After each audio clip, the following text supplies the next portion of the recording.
दर्शक महानुभावहरू हार्दिक स्वागत गर्न चाहन्छौँ। अमेरिकाको डीसी महानगर क्षेत्रबाट सञ्चालित अङ्कीय पत्रिका विद्युतीय पत्रिका eNepli.com मा सबैजनालाई हार्दिक स्वागत गर्न चाहन्छु। म विजय थापा।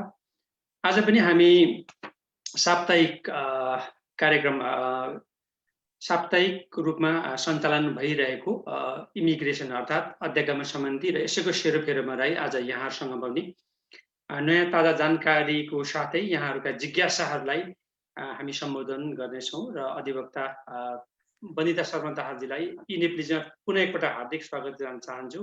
बन्दिताजी यहाँलाई हार्दिक स्वागत छ। नमस्कार। नमस्कार दाई, धन्यवाद यो कार्यक्रममा बोलाउनु भएकोमा र दर्शकवृन्दहरूलाई सधैँ चाहिँ न्यानो अभिवादन। हामीले हरेक हप्ता विगतको एटलिस्ट अराउन्ड 5-6 महिनादेखि हरेक हप्ता इमिग्रेसनको सेगमेन्ट जस्तो इमिग्रेसनको बारेमा केही नयाँ अपडेटहरू र दर्शकहरूको कुनै क्वेसनहरूलाई चाहिँ हामीले आन्सर गर्ने गरेका छौँ। एउटा कुरा हामीले जहिले पनि कार्यक्रमको सुरुमा मैले भन्ने गर्दछु, यो कार्यक्रममा हामीले भनेको कुरा चाहिँ एउटा जेनरल इन्फर्मेसन र पब्लिकको लागि अवेरनेसको किसिमले हो। यसलाई लिगल एडभाइस चाहिँ नठान्नु होला। तपाईहरुलाई कुनै पनि विषयमा आफ्नो केसको बारेमा कुनै पनि डिटेल इन्फर्मेसन चाहिन्छ भने चाहिँ तपाईहरुले कन्सल्टेसन लिनुपर्ने हुन्छ कुनै अटर्नीसँग। तर हामीले चाहिँ जेनरल के नयाँ रुल आएको छ भन्ने कुरामा चाहिँ तपाईहरुलाई हरेक हप्ता जानकारी गराउँछौँ। हजुर, धन्यवाद बन्दिताजी। अब हामी पनि भनिहालौँ, यो हामीले तय गरेको समय 8 बजेदेखि 8:30 बजेसम्म 30 मिनट अर्थात् आधी घण्टासम्ममा हामी सदैव कार्यक्रम सञ्चालनमा रहिरहेको जानकारी गराउन चाहन्छु। र यद्यपि हामीलाई जिज्ञासाहरू धेरै भयो भने हामी अर्को हप्ता पहिलो प्राथमिकता रूपमा त्यहाँ लिनेछौँ। र बन्दिताजी, अब आज चाहिँ नि नयाँ केही हाम्रा दर्शकहरूलाई केही जानकारी ताजा जानकारी छ भने पहिले त्यो ताजा जानकारी गराउन अनुरोध गर्न चाहन्छु, त्यसपछि हामी जिज्ञासातिर जाउँ। हजुर बन्दिताजी। पहिलो कुरा त के भने एउटा जरुरी कुरा चाहिँ USCISले कुनै पनि एप्लिकेसनहरूको चाहिँ फी बढाइरहेको छ। हामीले विगतमा धेरै हप्तादेखि नै त्यो कुराको जानकारी त दर्शकहरूलाई दिँदै आएका थियौँ। तर यो चाहिँ अक्टोबरको 2बाट चाहिँ यो लागू हुँदैछ। भनेको मतलब अर्को हप्ताको थर्सडेबाट। सो तपाईले कुनै पनि एप्लिकेसन तपाईको चाहिँ पेन्डिङ छ अथवा सोच्दै हुनुहुन्छ फाइल गर्ने भने यो बीचमा चाहिँ फाइल गर्नु होला, किनभने सिग्निफिकेन्टली प्राइस हाइक हुँदैछ। म एउटा एक्जाम्पल दिउँ, सिटिजनशिपको एप्लिकेसनको 83% बढ्दैछ। जस्तो अहिले 640 फिङ्गरप्रिन्टको बाहेक गरेर लिन्छ भने अब प्रपोज फीमा चाहिँ 1170 छ, हैन? सो सानो एउटा एप्लिकेसनको भयो, अरु फर्महरुमा पनि इभन तपाईले एडजस्टमेन्ट अफ स्ट्याटस गर्दै हुनुहुन्छ भने अहिले तपाईको एडजस्टमेन्ट अफ स्ट्याटसको एप्लिकेसन भित्र ग्रीन कार्ड, वर्क परमिट र ट्राभल डकुमेन्ट तीनटा एप्लिकेसन तपाईले एउटै पैसाले 1225 ले गर्न सक्नुहुन्छ भने अब तपाईले ग्रीन कार्डको भिन्दै, वर्क परमिटको भिन्दै र ट्राभल डकुमेन्टको भिन्दै तिर्न पर्ने हुन्छ अक्टोबर 2 देखि। सो त्यो एउटा कुरा चाहिँ याद राख्नु होला। पोस्टमार्क चाहिँ अक्टोबर 1 भन्दा पहिला भएको चाहिँ एप्लिकेसन हुनुपर्छ। र अर्को कुरा चाहिँ के भने USCISले विगतका केही समयदेखि नै USCISमा चाहिँ कर्मचारीहरूको कमी अथवा भनौँ फन्ड रिसोर्सेसको कमी भन्ने कुरा बारम्बार भन्दै आएको गर्दै आएको छ। त्यही क्रममा चाहिँ USCISले एप्लिकेसनहरूलाई रिजेक्ट गर्ने एकदमै बेसलेस रिजेक्सन भनेर अहिले धेरै वकिल ग्रुपहरू लागिरहेको छ, हैन? जस्तो हामीले अब भनौँ न कुनै पनि अब असाइलमको एप्लिकेसन पठायौँ, असाइलमको एप्लिकेसनमा कोही व्यक्ति घरमा बस्नुहुन्छ भने घरको एड्रेस लेख्यौँ र अपार्टमेन्ट नम्बर लेखेको ठाउँमा के पनि लेखेनौँ, किनभने घर बस्ने मान्छेको त अपार्टमेन्ट नम्बर हुँदैन। त्यो गरेर त्यस्तो फर्महरूलाई पनि USCISले रिजेक्ट गरेर पठाइरहेछ। सो तपाईहरुको कुनै पनि फर्म एप्लिकेसन रिजेक्ट भएको छ भने नआत्तिनु होला, किनभने त्यो डिनायल होइन। तपाईको चाहिँ एटलिस्ट तपाईले टाइमली फाइल भरेको भन्ने कुराको प्रुफ चाहिँ तपाईसँग हुन्छ। तर हरेक चीजहरु भरेर एकदम सानो सानो कुराहरुलाई पनि याद दिएर फर्महरु सेन्ड गर्नु होला USCISमा। सो त्यो दुईटा कुरा चाहिँ म जानकारी दिन चाहन्छु। हजुर, धन्यवाद बन्दियाजी। बन्दियाजी, अब यो हामी जिज्ञासातिर गत हप्ता पनि नि एकैछिन हामीले यहाँ यसमा गरौँ। बन्दियाजी, गत हप्ता पनि हामीले केही जिज्ञासाहरू रहेका थिए हामीसँग, हैन? त्यो सबैभन्दा त्यसलाई हामी प्राथमिकता दियौँ। म यहाँलाई एकपल्ट पढ्न चाहन्छु। यहाँ फेरि अरू अन्य जिज्ञासाहरू पनि आइसकेको छ। यो सबैभन्दा पहिले लक्ष्मी बहिनीले दाइ नमस्कार दुवैजनालाई भनिसक्नुभयो। र सबैभन्दा एउटा म जिज्ञासा पढ्न चाहन्छु। हामी क्रमशः रूपमा हामी यसको बन्दियाजीले सम्बोधन गरिदिनु हुनेछ।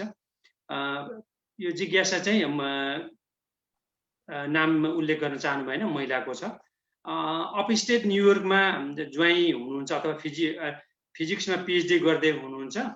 अहिले ट्रम्प सरकारलाई खर्च पर्ने गरी इमिग्रेन्टहरूले सुविधा लिएका छन् भने पब्लिक चार्ज ग्रीन कार्ड नदिन सक्ने प्रावधान राखेको छ। उसले अरू केही सुविधा लिएकी छैन भनेको महिलाले। अस्पतालमा जाँचबुझ गराएकी छ भने बिल चाहिँ 2 देखि 3 हजारका छन्। यस्तो फाइनेन्सियल हेल्पका लागि एप्लाई गर्दा पब्लिक चार्जमा ग्रीन कार्ड पाउन पछि समस्या पर्ने सम्भावना हुन्छ या हुँदैन? अधिवक्ताजी झर्को नमानिकन भनिदिनु होला भनेर जिज्ञासा राख्नु भएको छ। पब्लिक चार्जको रुलको चाहिँ हामीले विगतमा धेरै कार्यक्रम गरेका छौँ। पब्लिक चार्जको चाहिँ उनीहरूले लिस्टै बनाएको छ, कुन कुन कुराहरू पब्लिक चार्ज हुन्छ र कुन कुन कुराहरू पब्लिक चार्ज हुँदैन भनेर, होइन? जेनरली पब्लिक चार्जभित्र पर्ने चाहिँ क्यास असिस्टेन्सका कुराहरू, जस्तो कि तपाईँले भनौँ न अब यो एसएसआईको ट्याक्सदेखि लिएर क्यास असिस्टेन्सको कुराहरू चाहिँ पर्छ भने हेल्थ रिलेटेड कुराहरूमा चाहिँ जेनरली पब्लिक चार्जमा पर्दैन, अदर देन इन्स्टिट्युसनलाइजेसनको कुराहरू छ, होइन? सो सानो अमाउन्टको कुरा, जस्तो भनौँ कस्तो खालको चार्जेसहरू हो, अब मेटर्निटी हेल्थ रिलेटेड हो कि होइन, अरू विभिन्न कुराहरू फ्याक्टर्सहरू हुनसक्छ। तर जेनरल रुल चाहिँ बेसिक हेल्थ कन्सेप्टको कुराहरूलाई चाहिँ पब्लिक चार्जभित्र परेको छैन। इभन क्लियरली नै उनीहरूले लेखिएकै पनि छ। तपाईँले त्यो पब्लिक चार्जको USCISको वेबसाइटमा गएर तपाईँले हेर्नुभयो भने पनि पब्लिक चार्जमा उनीहरूले भनेकै छ कि के कुराहरू हुन्छ, जस्तो टान्फको हुन्छ, वेलफेयरको हुन्छ, एसएसआईको हुन्छ, होइन? र लङ टर्म इन्स्टिट्युसनलाइजेसनको कुराहरू चाहिँ हुन्छ। तर हेल्थको बेसिक हेल्थको कुराहरू चाहिँ पब्लिक चार्जभित्र पर्दैन भनेर। तर स्टेट वाइज रुल्सहरू कति चिजहरू इम्प्लिकेटेड हुन पनि सक्छ। तपाईँले त्यो चाहिँ USCISकोमा गएर र ग्रिन कार्ड अप्लाई गर्ने बेलामा पनि कन्सल्टेसन डेफिनेटली तपाईँहरूले गर्नुहुन्छ सर्टेन टाइम पछि, त्यो चाहिँ हेर्नु। हजुर, धन्यवाद बन्दियाजी। बन्दियाजी, अर्को यो अघि यहाँ मुक्तिनाथ पन्तजीले हेरिरहनु भएको छ। मुक्तिनाथ पन्तजीलाई मैले यहीँबाट भने, तपाईँको जिज्ञासा चाहिँ यो अध्यागमनभित्र नपरेको हुनाले त्यो प्रश्नलाई लिन नसकेको जानकारी गराउन चाहन्छु। र अर्को म जिज्ञासातिर अगाडि बढेँ। B1 B2 अर्को प्रश्न छ बन्दियाजी। B1 B2 भिसामा अक्टोबर 4, 2019 मा युएसएमा आएको कोभिड-19 को कारणले भिसा एक्सटेन्सन गरेको अहिलेसम्म एप्रुभ र डिनायल आएको छैन। 6 महिना पुरा हुन 9 दिन छ। तर 7 महिनापछि एप्रुभ भयो भने म 1 महिना आउट अफ स्टाटस हुन्छु या हुन्न? मेरो सिस्टरको सिटिजनसिप छ। मैले पिटिसन एप्लाई गर्दा वर्क परमिट मिल्छ कि मिल्दैन? वर्क परमिटको लागि कति टाइम लाग्छ भनेर जिज्ञासा राख्नुभयो। सो तपाईँको दुईटा भिन्दै जिज्ञासा भयो। पहिलो भयो तपाईँको B1 B2 को एक्सटेन्सनको कुरा। तपाईँले आफ्नो भिजा एक्सपायर हुनुभन्दा अगाडि एक्सटेन्सन फाइल गर्नु भएको छ भने तपाईँको चाहिँ पेन्डिङ स्ट्याटस हुन्छ, तपाईँ आउट अफ स्ट्याटस हुनुहुँदैन, होइन? किनभने उनीहरूले डिले गरेको, तपाईँले टाइमली फाइल गर्नुभयो, तपाईँको त्यो रिसिप्टले नै काम गर्छ। अर्को सिब्लिङ पेटिसनको कुरा गर्नुभयो। तपाईँको दिदीको सिटिजनसिप भए तापनि दिदीले गर्नुपर्ने 2 स्टेप हुन्छ। पहिला I-130 फाइल गर्नुपर्छ, त्यसपछि एडजस्टमेन्ट अफ स्ट्याटस फाइल गर्नुपर्छ। I-130 त दिदीले फाइल गर्न सक्नुहुन्छ, तर एडजस्टमेन्ट अफ स्ट्याटस फाइल गर्नको लागि लगभग 13 वर्ष पुग्नुपर्ने हुन्छ, किनभने त्यो भिजा चाहिँ करेन्ट छैन, होइन? 13 वर्षसम्म तपाईँ लिगल्ली यहाँ बसेको हुनुपर्ने हुन्छ। भनेपछि जब एडजस्टमेन्ट अफ स्ट्याटस फाइल गरिन्छ त्यो बेलामा मात्रै वर्क परमिट फाइल गर्न सक्ने भएको भएर त्यो बाटोबाट चाहिँ तपाईँलाई वर्क परमिट आउनको लागि अलि लामो समय लाग्छ र गाह्रो हुन्छ। र यहाँनिर स्ट्याटस मेन्टेन गर्नको लागि आइदर अन्य कुनै नन इमिग्रेन्ट भिजामा बस्नुपर्ने हुन्छ। धन्यवाद। हजुर, बन्देजी अर्को एउटा जिज्ञासा आयो। केस इज रेडी, कसैले अब यो ज्ञानु श्रेष्ठजीले कनेक्टिकटबाट लेख्नु भएको छ। केस इज रेडी त्यस्तो लेखेको छ अरे। Case is ready to be schedule for an interview भनेर स्ट्याटसमा देखिन्छ। कति दिन जति लाग्छ होला? I-485 485 को केस हो यो, होइन? युएसएमा छ एप्लिकेन्ट भनेको निवेदक चाहिँ अमेरिकामा हुनुहुन्छ। यस विषयमा के भन्नुहुन्छ हजुर? सो यसमा चाहिँ के हो भन्दाखेरि एडजस्टमेन्ट अफ स्ट्याटस फाइल गरेर एडजस्टमेन्ट अफ स्ट्याटसमा तपाईँले पुऱ्याउनु पर्ने माग्न पर्ने युएससिआईसँग सबै डकुमेन्ट्सहरू कम्प्लिट भइसक्यो।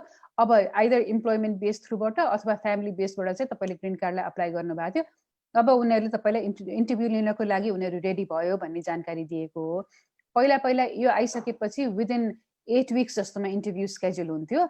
अहिले पेन्डेमिकको रिजनबाट चाहिँ इन्टरभ्यूहरू सबै होल्डमा भएर लामो समयसम्म अहिले अझै पनि ब्याकलगमा छ होइन।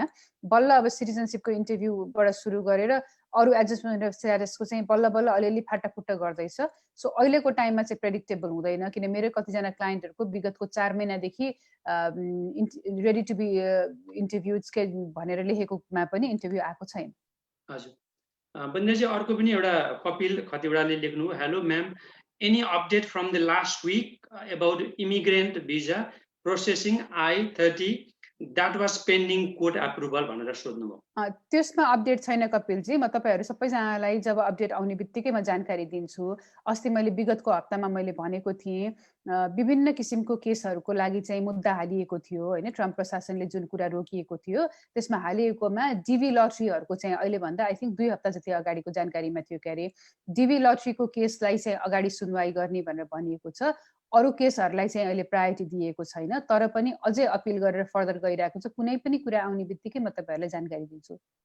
अर्को जिज्ञासा आयो, लक्ष्मी बहिनी हामीले सधैँ हेर्ने न्युयोर्कबाट लक्ष्मी बहिनीको जिज्ञासा छ, बन्दिराजी हाम्रो एउटा भाइले एसाइलम फाइल गरेको छ अनि भर्खरै ग्रिन कार्ड होल्डरसँग बिहा गर्यो। अब ग्रिन कार्ड फाइल गर्न मिल्छ कि मिल्दैन र के गर्दा राम्रो होला? उसको एसाइलम सधैँ पेन्डिङमा छ, अझै पेन्डिङमा छ। सो यो चाहिँ के हुन्छ भने भाइको चाहिँ अब रिमुभल प्रोसिडिङमा हो कि युएससिआई लाइक असाइलम अफिससँग असाइलम छ, त्यो कुरा हेर्नुपर्छ। भाइ कसरी छिरेको भन्ने कुरा हेर्नुपर्छ। भाइको एन्ट्री यदि लिगल्ली इन्ट्री भयो, जस्तो स्टुडेन्ट भिजामा अथवा भनौँ न B1 B2मा आएको र आएको सर्टेन टाइमभित्र नै असाइलम फाइल गरेर कहिले पनि आउट अफ स्ट्याटस नभएको अवस्थामा रहेछ भने चाहिँ उसले ग्रिन कार्ड होल्डरले फाइल गरेर एकैचोटि, किनभने अक्टोबर महिनाको पनि भिजा बुलेटिन आइसक्यो, I-130 र 485 फाइल गर्न मिल्छ। तर ऊ चाहिँ यदि रिमुभल प्रोसिडिङमा छ, यदि ऊ तल्लो बाटोबाट आएको हो भने चाहिँ I-130 फाइल गरेर पनि 485 फाइल गर्नु अगाडि चाहिँ अलिकति सोच्नुपर्ने हुन्छ। ग्रिन कार्ड होल्डर बने पनि डुएबल चाहिँ छ, तर कस्तो हुन्छ भने सिटिजनबाट गर्दाखेरि चाहिँ बिचमा यदि आउट अफ स्ट्याटस पनि भएको भए पनि मतलब हुँदैन। ग्रिन कार्ड होल्डरसँग गर्दाखेरि चाहिँ बिचमा कति समयसम्म आउट अफ स्ट्याटस भएको कारण यो सबै कुराहरूलाई ध्यान दिनुपर्ने हुन्छ। तपाईँको भाइलाई बधाई छ र तपाईँले चाहिँ फर्दर चाहिँ खास कसरी अगाडि बढ्ने भनेर चाहिँ कन्सल्टेसनमै सेट गरेर अगाडि जानुपर्ने हुन्छ। हजुर बन्देजी, अर्को अब 4-5वटा हाम्रो छोटो छोटो जिज्ञासा छ। असिका श्रेष्ठजीले गत हप्ता लेख्नु भएको, हाई, म भिजिट भिसा B1 B2मा युएसए आएको अनि मेरो बच्चा त्यही भएको हो। सो त्यसको आधारमा छोरीको सिटिजन भयो अनि म नेपाल रिटर्न आएँ। अब युएसएमा म र मेरो हस्बेन्ड आउन र त्यहाँ बस्नको लागि के प्रोसेस होला प्लिज भनिदिनु भन्नु। यसैमा उहाँले फेरि अर्को लेख्नु भएको छ, छोरीलाई स्टडीको लागि युएस बस्नमा कसरी युएसए बस्न सक्छु, सी इज 2 years old भन्नु। 2टा जिज्ञासा राख्नुभयो। सो पहिलो कुरा त अब छोरी युएस सिटिजन भएको कारणबाट चाहिँ तपाईँलाई अब आउन जान सजिलो होला, तर यहाँ बस्नको लागि चाहिँ के हुन्छ भने कुनै पनि बच्चा बच्चीले बाबुआमालाई पेटिसन गर्नको लागि बच्चा बच्ची 21 वर्ष हुनुपर्ने हुन्छ। ऊ 21 वर्ष भइसकेपछि उसले तपाईँलाई पेटिसन गर्न पाउनुहुन्छ, प्रोभाइडेड त्यो बेला तपाईँ यहाँ चाहिँ लिगल स्ट्याटसमा हुनुहुन्छ अथवा तपाईँ यहाँभन्दा बाहिरै हुनुहुन्छ भने पनि उसले पेटिसन गर्न पाउँछ। त्यो एउटा कुरा भयो होइन। अब छोरीको लिगल पढाउनको लागि मात्रै भनेर बस्ने व्यवस्थाहरू चाहिँ छैन। युजुअली कस्तो हुन्छ भने कतिजना व्यक्तिहरूले सिमिलर कन्डिसनमा लिगल गार्जियनहरू यहाँ छानाएर राखेको चाहिँ हुन्छन् कहिलेकाहीँ होइन। तर धेरैजनाको चाहिँ अब युएस सिटिजन बच्चाहरूको लागि पढाउन भनेर स्पेसिफिक किसिमको भिजाहरू छैन।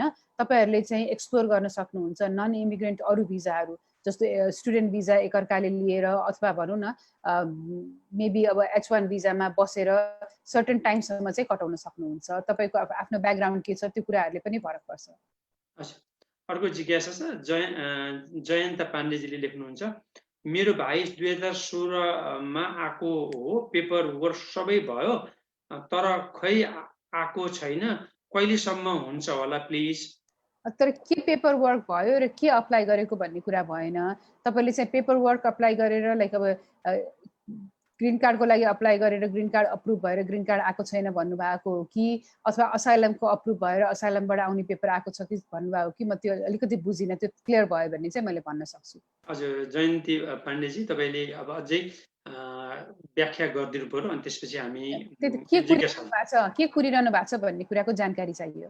हजुर बन्देजी, अर्को एउटा फेरि जिज्ञासा विश्व सिग्देलले लेख्नुहुन्छ सिटिजनसिप एप्लाई गरेको फेब्रुअरीमा इन्टरभ्यूको डेट आएको छैन, कहिलेबाट स्टार्ट हुन्छ होला?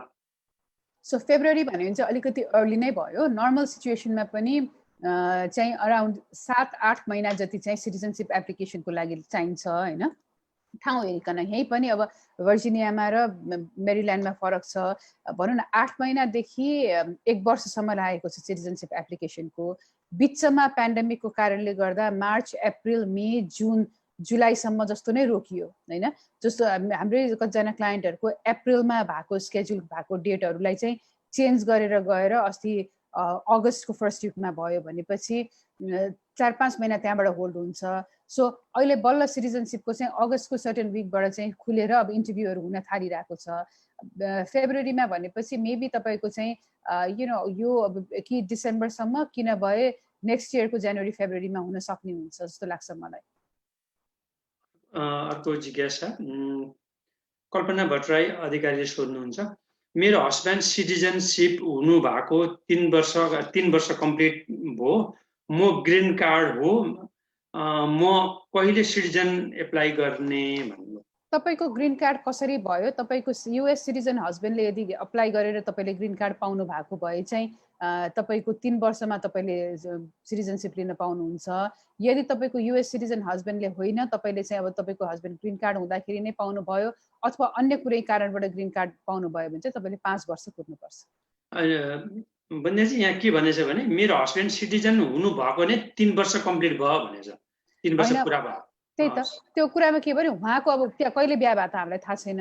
हस्बेन्डको किनभने सिटिजन भइसकेको हस्बेन्डले अप्लाई गरेको हो कि अथवा पहिला नै ग्रीन कार्ड हुँदाखेरिको हस्बेन्डले अप्लाई गरेको हो त्यो जानकारी भएन नि त। सो यदि हस्बेन्ड सिटिजन भएको बेलामा अप्लाई गरेको छ भने चाहिँ बिहा गरेको 3 इयर्समा उहाँले अप्लाई गर्न सक्नुहुन्छ। हस्बेन्ड ग्रीन कार्ड हुँदाखेरिको रहेछ भने चाहिँ 5 इयर्स जति लाग्छ। धन्यवाद बन्दिराजी। अब यो यहाँ चाहिँ गत हप्ताको हामीले दर्शक महानुभावहरू गत हप्ताको हामीले केही जिज्ञासाहरू लियौँ। अब यो आइरहेको प्रत्यक्ष प्रसारणमै जोडिनु भएका जिज्ञासा आएको म लिन चाहन्छु। धरम छेत्रीले लेख्नुहुन्छ USCISबाट भिसा बुलेटिन अपडेट भएको आज के भन्नु भएन नि ताजा खबरमा भन्नुभयो। मैले अघि एउटा क्वेसनको आन्सरमा मैले गरेको थिएँ। जेनरली चाहिँ कस्तो हुन्छ भने हरेक महिनाको जस्तो अक्टोबर महिनाको भिजा बुलेटिन चाहिँ सेप्टेम्बर महिनाको 12 देखि 15 तारिकभित्रमा चाहिँ आउँछ भिजा बुलेटिन अपडेट भएर होइन। तर यसपाला चाहिँ धेरै ढिलो लाग्यो। यसपाला चाहिँ आज बिहान बल्ल भिजा बुलेटिन अपडेट भएर आछ। भिजा बुलेटिनमा अब तपाईँलाई स्पेसिफिक कुन कुरा कुनै क्याटेगोरी खोल्नुहुन्छ भने जस्तो EB1हरू पनि करेन्ट छ। नेपालको लागि चाहिँ इम्प्लोइमेन्ट बेस्ड क्याटेगोरिजहरू मोस्टली अब करेन्ट भएरै आएको छ, सबै जस्तै करेन्ट भएर आएको छ। त्यसमा भिजा बुलेटिन रिलेटेड कुराहरू चाहिँ म इन्क्लुड गरिरहेको छु। हजुर जगत लिम्बुजी लेख्नुहुन्छ ग्रीन कार्ड रिन्युको लागि के गर्नुपर्छ र कति फी लाग्ला? सो ग्रीन कार्ड रिन्यू चाहिँ तपाईँले USCISमा फीको लागि चाहिँ अपडेटेड नयाँ रुलबाट अपडेटेड चाहिँ USCISमा हेर्न सक्नुहुन्छ। I-90 भन्ने फर्म हुन्छ। I-90 भन्ने फर्म फिलअप गरेर ग्रीन कार्ड रिन्यू गर्न सक्नुहुन्छ। यो अक्टोबरको 2बाट चाहिँ तपाईँको फी हाइक हुँदैछ। म तपाईँलाई हेरिदिन सक्छु त्यसपछि कति हुन्छ भन्ने कुरा होइन। तर I-90 भन्ने फर्ममा रिक्वायरमेन्टहरू लेखेको हुन्छ। सर्टेन चिजहरू तपाईँ केयरफुल हुनुपर्ने हुन्छ। तपाईँको पहिला भएको ग्रीन कार्ड र अहिलेको बिचमा कुनै पनि अब मिसडिमिनर्सहरू अथवा कुनै इस्युजहरू अरू छ कि छैन त्यो हेर्नु। तपाईँको अब लाइक पहिलाको अब कति समयसम्मलाई दिएको छ, 10 इयर्सको लागि दिएको छ कि के दिएको छ त्यो हेरेर चाहिँ 10 इयर्सभन्दा अगाडि तपाईँले गर्नु युजुअली 6 महिना अगाडि एक्सपायर हुनुभन्दा 6 महिना अगाडि गर्न सक्नुहुन्छ। हजुर बन्देजी अर्को पनि एउटा जिज्ञासा आयो। नारायण सापकोटाले लेख्नुहुन्छ हुन त नारायण सापकोटाजी आइरहेको देख्छु म।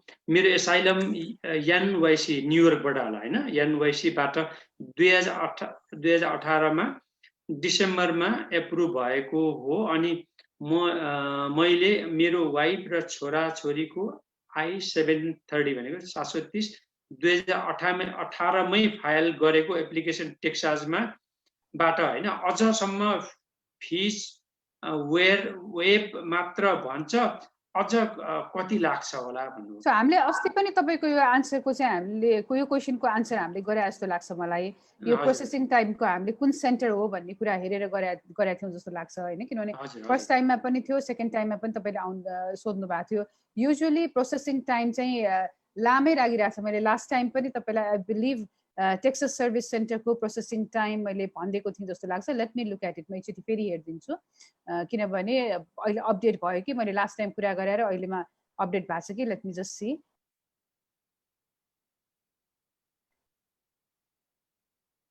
अहिले टेक्सस सर्भिस सेन्टरले तपाईँले 2018 को कुन महिनामा गरे हो थाहा भएन होइन। अहिले चाहिँ अगस्त 14, 2018 को पेटिसनहरू भइरहेछ टेक्सस सर्भिस सेन्टर। कुन महिना चाहिँ लेख्नु भएन, 18 मा चाहिँ लेख्नु भएन। अहिले चाहिँ अगस्त 14, 2018 को भइरहेछ। 20 देखि 25 महिना जति लागिरहेछ। हजुर। भन्दैछु फेरि अर्को पनि एउटा यहाँमा जिज्ञासा आयो, म तपाईँहरूलाई भन्दैछु। लोक भण्डारी लेख्नुहुन्छ, टिपिएसमा भएको व्यक्ति पहिले आउट अफ स्ट्याटस थियो, टिपिएस पछि 2 पटक नेपाल गएर पनि आयो। यस्तो व्यक्तिले employment through green card process गर्दा उपयुक्त होला कि? लोकजी, हामीले कतिपय कुराहरूमा पोजिटिभ हुन्छ। नेक्स्ट विकको मैले अघि यो प्रोग्राम सुरु हुनुभन्दा अगाडि चाहिँ विजय दाइसँग कुरा गरिरहेको थिएँ। अब हाम्रो नेक्स्ट विकको प्रोग्राम चाहिँ हामीले अरू क्वेसनहरू भन्दा टिपिएस होल्डर्सहरूको लागि के अप्सन्सहरू छ, इम्प्लोइमेन्ट बेस थ्रु अथवा अन्य कुनै अप्सन्सहरू छ भने हामी त्यसैमा नै फोकस गर्छौँ होइन। तपाईँको स्पेसली के हुनसक्छ भने पहिला अब कति समयसम्म आउट अफ स्ट्याटस बस्नुभयो, पहिलाको इन्ट्री कस्तो थियो, र अहिले पनि तपाईँ कुन स्टेटमा हुनुहुन्छ, कुन सर्किटमा हुनुहुन्छ, 9th मा हुनुहुन्छ कि 6th मा हुनुहुन्छ कि होइन। विभिन्न रुलहरूले इम्प्लिकेसन गर्ने हुन्छ इम्प्लोइमेन्ट बेस प्रोसेसमा पनि। सो हाम्रो नेक्स्ट विकको प्रोग्राम चाहिँ क्वेसन आन्सर भन्दा पनि हामी यसै विषयमा एकचोटि समावेश गर्ने ट्राई गर्छौँ। त्यसमा तपाईँको आन्सर यदि भएन भने चाहिँ तपाईँले त्यसपछि फेरि सोध्न सक्नुहुन्छ। हजुर। अर्को दिलीप कुमार दिल कनवार कुँवर भन्ने, सायद कुँवरै हो, दिल कुँवरले लेख्नुहुन्छ, हजुरहरूमा नमस्कार, I-589 589 डिनाइ भएको कति समयपछि पुनः फाइल गर्न मिल्ला भनेर सोध्नुभयो।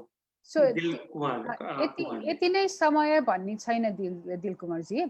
कस्तो हुन्छ भने 589 को चाहिँ तपाईँको अब पहिलाचोटि डिनाइ भइसकेपछि सेकेन्ड टाइममा के चेन्जेसहरू भयो त्यो कुराहरू इन्क्लुड गर्न पर्ने हुन्छ। जस्तो पहिला तपाईँ स्ट्याटसमै हुँदाखेरि फाइल गर्नुभएको थियो भने डिनाइ भए पनि तपाईँलाई रिमुभलमा नराखे हुनसक्छ, पछि फेरि फाइल गर्न सक्नुहुन्छ। अब अपिल गर्नको लागि सर्टन टाइम चाहिने हुन्छ होइन, फेरि रिएप्लिकेसन फाइल गर्नको लागि चाहिँ यति टाइम भन्ने छैन। चेन्ज सर्कमस्टेन्सेसहरू र केले गर्दाखेरि तपाईँले फेरि फाइल गर्न खोज्नुभयो भन्ने कुराको चाहिँ इन्क्लुड गर्नुपर्ने हुन्छ। हजुर। भन्दै चाहिँ अर्को पनि जिज्ञासा आयो, मोहन डुम्रेले लेख्नुहुन्छ, my nephew has applied for U visa 2017 डिसेम्बरमा होइन, and he has fingerprints 2018. After that, he has not get any information. So what can we do and he do? So यो भिजाको चाहिँ हरेक वर्षमा कोटा हुन्छ, 10,000 कोटा हुन्छ। पहिला यो भिजा गर्दाखेरि चाहिँ यो भिजा अप्लाई गर्ने मान्छेहरू कम हुनुहुन्थ्यो र त्यो कोटाले चाहिँ भ्याउँथ्यो। अब हरेक वर्ष अकुमुलेट हुँदै गएर एकदमै धेरै मान्छेहरूले गर्नुहुन्छ। अहिले हाम्रो अहिले अफिसमा चाहिँ हामीले 2015-2016 मा यो भिजा गरेको व्यक्तिहरूको चाहिँ केसेसहरूको डिसिजन भइरहेछ। 15 मा गरेको भने मान्छेहरूको भइरहेछ। तपाईँको 17 मा भनेपछि अझै पनि 3-4 वर्ष लाग्न सक्छ यो भिजाको लागि चाहिँ। अब यो भिजाको ड्रब्याक चाहिँ के भने यो भिजा गरुन्जेलसम्म अब वर्क पर्मिटहरू पनि आउँदैन र मोस्ट अफ द डकुमेन्ट चाहिँ सेफ एड्रेस भनेर फेरि तपाईँको लयरको एड्रेसमा नै गइरहेको हुन्छ होइन। अहिले तपाईँको फिङ्गर प्रिन्टिङ भएको छ भने त्यो बाहेक अहिले अरू गर्नुपर्ने के पनि छैन, प्रोसेसिङलाई चाहिँ कुरेरै बस्नुपर्ने हुन्छ।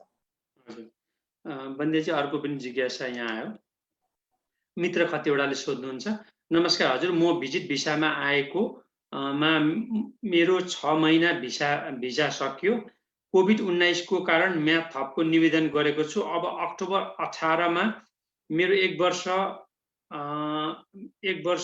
वर्ष पुग्छ भने के भन्नु, अक्टोबर 18 मा 1 वर्ष पुग्छ, मैले गरेको निवेदन पुगेको छ। यदि 1 वर्ष भित्रमा आएन र नआउन्जेल म बसेमा के होला, फेरि आउनमा केही समस्या होला कि नहोला कृपया जानकारी पाए कृतज्ञता हुने थिए। सो मैले अघि पनि तपाईँभन्दा पहिला एउटा प्रश्नमा पनि भनेको थिएँ, तपाईँले आफूले आफ्नो लिगल स्ट्याटस एक्सपायर हुनुभन्दा अगाडि यदि तपाईँले फाइल गर्नुभएको छ पेटिसन भने तपाईँले चाहिँ त्यो पेटिसनको डिसिजनलाई तपाईँले कुर्न सक्नुहुन्छ। जेनरली चाहिँ उनीहरूले के गर्छ भने तपाईँले 6 महिनाको लागि माग्नु भएको छ भने ठ्याक्क त्यो 6 महिना पुग्नुलाई 1 हप्ता जस्तो अगाडि चाहिँ ओके जस्तो भनौँ न, तपाईँको अब सेप्टेम्बर 25मा 6 महिना पुग्छ भने उनीहरूले सेप्टेम्बरको 20मा चाहिँ यो case has been approved until September 25 भनेर पठाइदिन्छ होइन। सो तपाईँले टाइम चाहिँ पाउनुहुन्छ, तर एकदमै कम टाइम हुन्छ। सो तपाईँको अप्रुभ भएको समयसम्म चाहिँ तपाईँ बस्न पाउनुहुन्छ, अथवा तपाईँको पेन्डिङ हुन्जेल समय बस्न पाउन सक्नुहुन्छ। यदि तपाईँको डिनाइ भयो भने पनि स्पेसिफाइड टाइमभित्र चाहिँ तपाईँ जानुपर्ने हुन्छ। सो यस, तपाईँको डिसिजन आएको छैन भने तपाईँ कुर्न सक्नुहुन्छ, 1 वर्ष भएर पनि फरक पर्दैन। अर्कोचोटि आउनलाई चाहिँ तपाईँले एक्सटेन्सन गरेको थिएँ भन्ने प्रुफ राख्नु पर्यो, र यहाँ जति समय बस्नुभयो नेपालमा त्योभन्दा बढी समय बस्नु पर्यो। जस्तो तपाईँ 1 वर्ष यहाँ बस्नुभयो र नेपाल तपाईँ 6 महिना गएर फेरि आउन खोज्नुभयो भने चाहिँ किन यहाँ बढी बसिरहेछ भन्ने कुरा सोध्न सकिन्छ। यहाँ 1 वर्ष बस्नुभयो, नेपाल 15 महिना बसेर आउनुभयो भने चाहिँ प्रब्लम अरू धेरै हुँदैन। हजुर, बन्देजी अर्को पनि एउटा जिज्ञासा आयो मुक्तिनाथ पन्तजीको अघिको प्रश्नको उहाँको होइन अर्कै विषय सम्बन्धी परेको कुरा हामी लिन सकेन। उहाँले एउटा जिज्ञासा राख्नु भएको छ, एक भारतीय मूलका नेपाली L1A भन्ने भिसामा परिवारसहित युएसए आएका, उनको पहिले नै को श्रीमतीले डिभोर्स मागेर डिभोर्स भयो। अब उनी भारतीय मूलका नेपालीले युएस सिटिजन भएको महिलासँग बिहे भए उनले ग्रीन कार्ड पाउन कति समय लाग्ला? सो विवाहको थ्रुबाट ग्रीन कार्ड गर्दाखेरि चाहिँ सिटिजनसँग बिहा गर्दाखेरि वेटिङ टाइम लामो छैन होइन। भारतीय मूलकै मान्छे भारतीय सिटिजनै भए तापनि भारतीय मूलको नेपाली, किनभने नेपाली मूलको त्यो सिटिजन कुन देशको हो त्यो अनुसारले हुनु पर्यो होइन। इम्प्लोइमेन्ट बेस्ड भिजाहरूमा चाहिँ वेटिङ पिरियड सर्टेन लामो भन्ने कुरा छ। यो म्यारिजबाट हुँदाखेरि चाहिँ इभन इन्डियन ओरिजिन अथवा इन्डियन सिटिजनहरूको नै पनि करेन्टै छ। सो लामो समय लाग्दैन, अराउन्ड मेबी 12-13 महिनाभित्रमै हुन्छ। तर डिपेन्ड्स, उहाँ अब पहिला तपाईँले भन्नुभयो L1मा आउनुभयो भनेर, सो इन्ट्री विथ इन्सपेक्सन थियो र उहाँको दुवैजनाको राम्रैसँग डिभोर्स भएर अगाडि बसेको टाइम रहेछ भने चाहिँ त्यो अरू इस्यु हुँदैन। हजुर, बासु बिडारीजीले लेख्नुहुन्छ, दिदी दाजु नमस्कार, म इमिग्रेन्ट भिसावाला हुँ। यही जुनमा युएसए आएको, मेरो ग्रीन कार्ड USPS को स्टाटसमा हेर्दा डेलिभर देखिन्छ, बट मेरो मेल बक्समा आएन, धेरै टाइम भइसक्यो। USPSसँग कुरा गर्दा हामीले डेलिभर गरिसकेको भन्छ। अब अर्को एप्लाई गर्न पर्ने भयो, त्यसको लागि प्रोसेस टाइम र कस्ट कति लाग्ला? अनि USCIS एकाउन्ट बनाएर एड्रेस चेन्ज गर्दा केही हुन्छ कि हुँदैन? सो तपाईँले चाहिँ अब पहिलो कुरा त त्यो हराएको भन्ने प्रुफहरू लिएर USCISसँग कन्ट्याक्ट गरेर, अब USCIS खुलेको अवस्थामा हो रहेछ भने चाहिँ इन्फो पास लिएर पासपोर्टमा छाप लाउन सक्नुहुन्छ, रिन्यू गर्न सक्नुहुन्छ। कस्टको कुरा चाहिँ अक्टोबर 2बाट कस्ट बढ्दैछ, त्यही भएर कस्ट चाहिँ तपाईँले हेर्न पर्ने हुन्छ होइन, एक्ज्याक्ट कति फी भयो भनेर।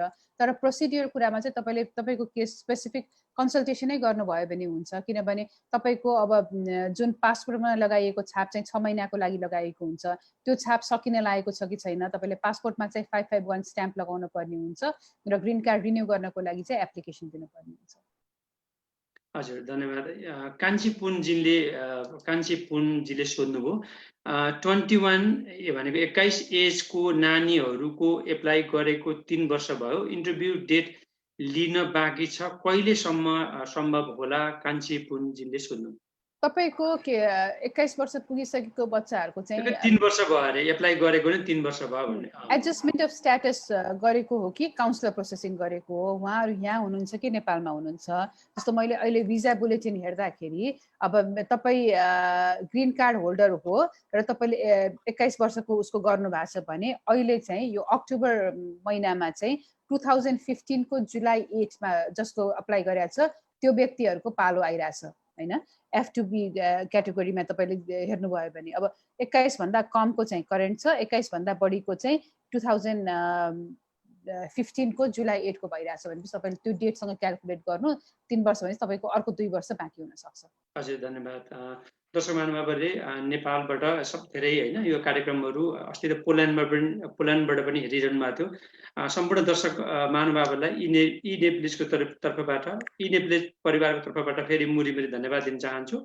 अर्को जिज्ञासा आयो मनोज कुमार जमर कटेलले, सिब्लिङको डेट अफ बर्थ मिस्टेक भएर जस्ट 3 months डिफरेन्स भएको छ, सबै डकुमेन्टमा बुवा आमाको I-31 फाइल गर्दा चिल्ड्रेनको डिटेल दिनु पर्ने रहेछ, त्यो म्याच नहुँदा प्रब्लम हुन्छ कि जस्तो लाग्यो।